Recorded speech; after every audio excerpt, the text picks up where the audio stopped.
My name is Mav Turner, and I'm the Senior Director of Product Management at SolarWinds.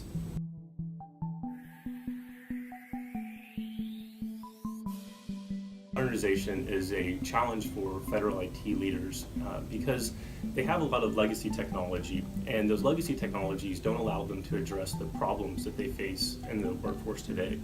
They also are aware of the power of a lot of the new modern applications, and their stakeholders, whether that's above, up the food chain and federal stakeholders, or their actual consumers or customers, are accustomed to a lot of the BYOD trends, the iPhone, the tablets, and other technology.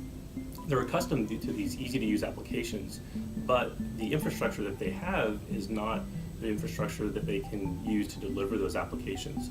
So their users are expecting one thing, their customers are expecting one thing, but they're not able to deliver those services with those legacy systems.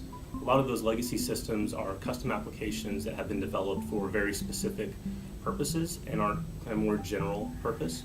A lot of that we see with, again, the difference between commercial off-the-shelf software versus custom-built applications. And with those custom-built applications, they work really well at the problem they're meant to solve.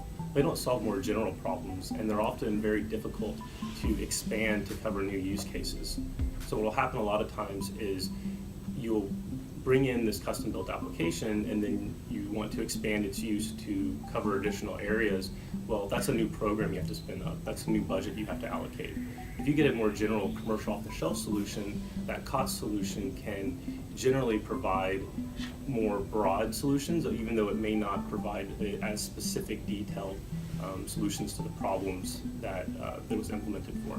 So that's why we see a lot of people looking to use COTS solutions, and how that generally allows us to stay on top of these trends and then therefore serve our end customers much better.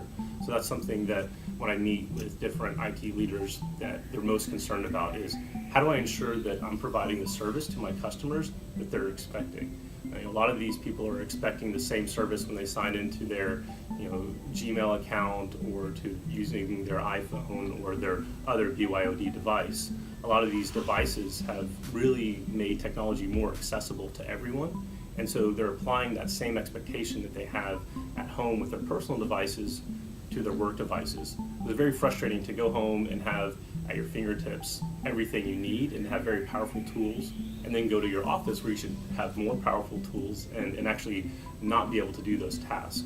So that's something where it's not just the consumers of that technology, but also the internal staff is, they have these expectations of being able to perform these tasks and have these powerful tools, but then they have to kind of go back 10 years, 15 years from a technology perspective because of the timeline, because of how long it takes to deploy these technologies in the enterprise and in particularly federal IT, because of the spending cycles. So that's a lot of the reasons people are talking about the modernization of IT and the benefits that they expect to get from it.